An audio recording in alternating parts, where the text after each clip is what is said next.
Hi everybody. So this is a video that I had promised to film for y'all, saying that this was like a crucial part of my pregnancy and something that I have been dealing with, and it was really stressful and kind of contributed to how my life had been over the past few months and things like that. So I'm basically gonna tell you how we got there, like the coping and everything I had to deal with going through it, and where we are now. Ooh, excuse me. But yeah, the title kind of like gives you an inclination of what the video is about, and here I am to kind of tell you our story.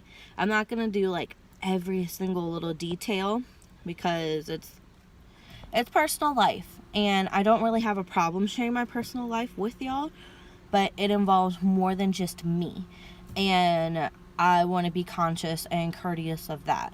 So yeah, let's go ahead and dive right in. Hey lovelies, so I lost the footage that I had originally recorded for this video. It like fluttered off somewhere to never be seen again. So needless to say, I'm re-recording, so let's go ahead and dive in. Okay, so for those of you who don't know, I am a preschool teacher, and my job is very demanding. I am sitting, I am standing, I am stooping, I'm squatting. I get up and down off of the ground all day. I pick kids up all day. So my job is very physically demanding, and obviously being pregnant with twins, like, that's a strain on your body. Shortly after the new school year started, I have felt like, it was on a Tuesday, I felt this terrible pain after work, across like my rib cage here, like at the very bottom, excuse me, and in my lower back. And it was so bad to where I just had to sit there. I couldn't move. I couldn't really do anything. My mom and my husband were both just like, "Are you okay? Do we need to bring you to the hospital? Do we need to call your doctor?" Anything like that. I'm like, "No, I don't know if it's just gas or anything, so I don't really want to waste people's time and people's money and the resources that it takes."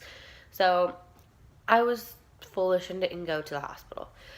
Or I didn't talk to my daughter, my doctor about it. So 2 days later, I ended up having this exact same feeling on my way to work, except it was worse. It was not only on my rib cage, but I could feel it in my chest, pulling to my shoulder.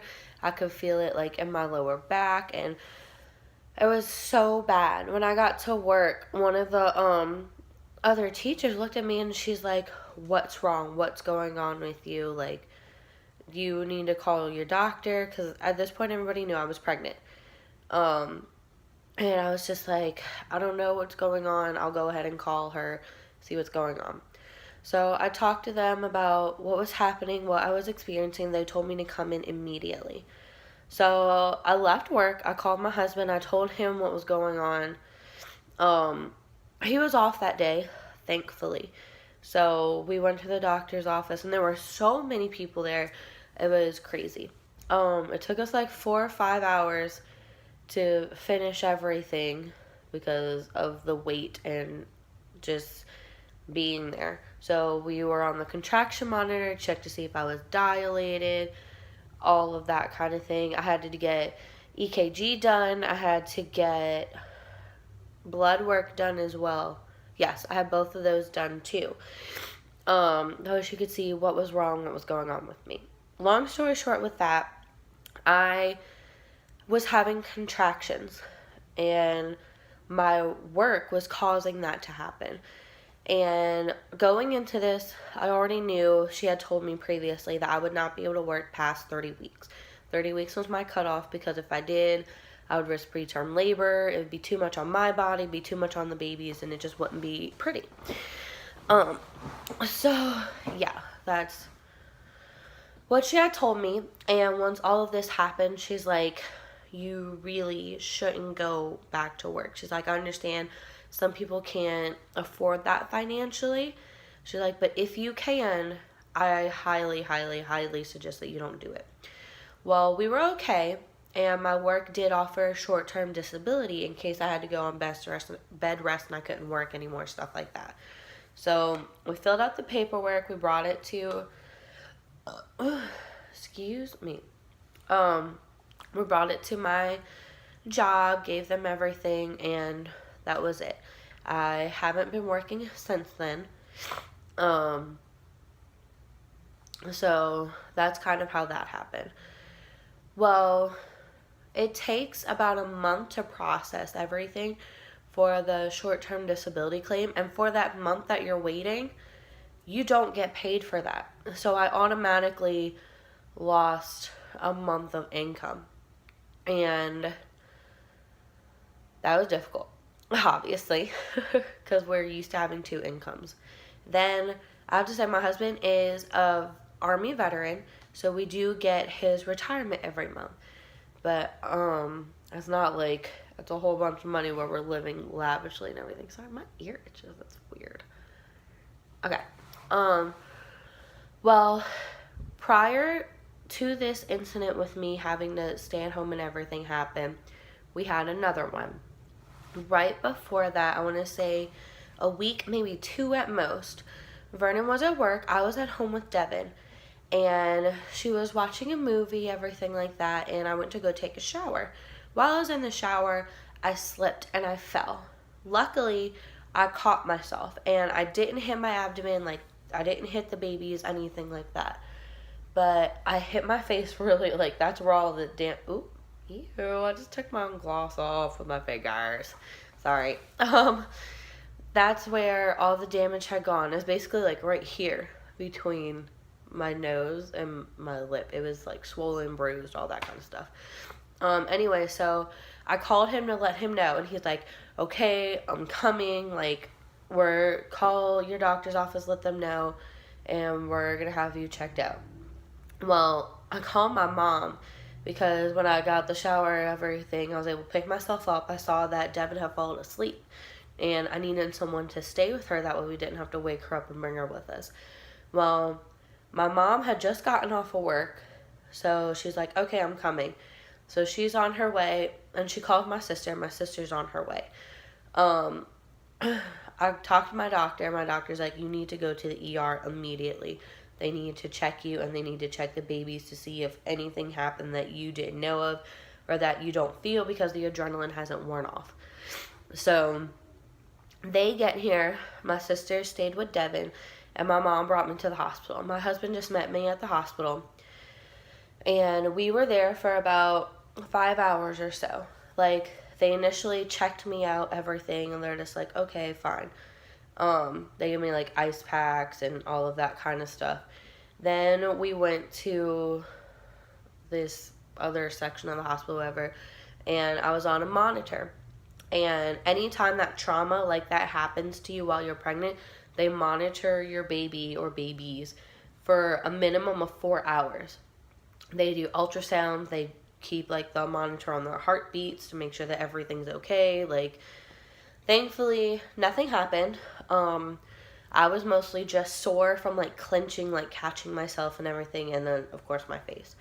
Well, with all of this going on and everything, the different instances happening, my husband had lost his job.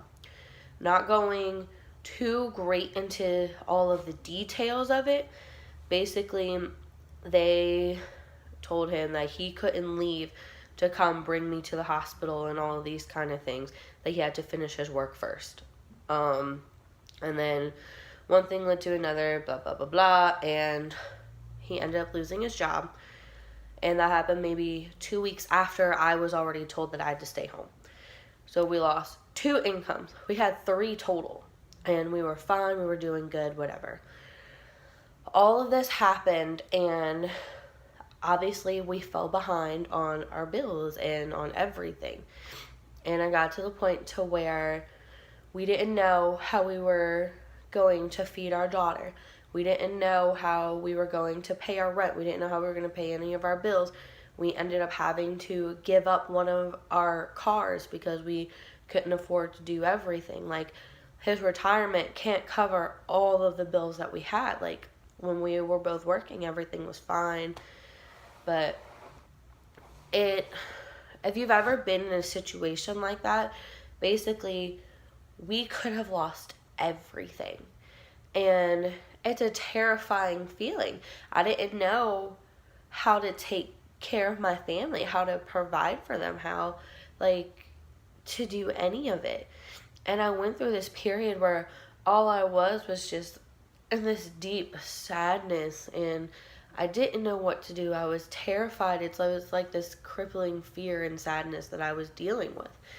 And I was happy for Devin because she didn't need to know that anything was going on, that anything was different. And she didn't, and she was happy, and she brought me happiness.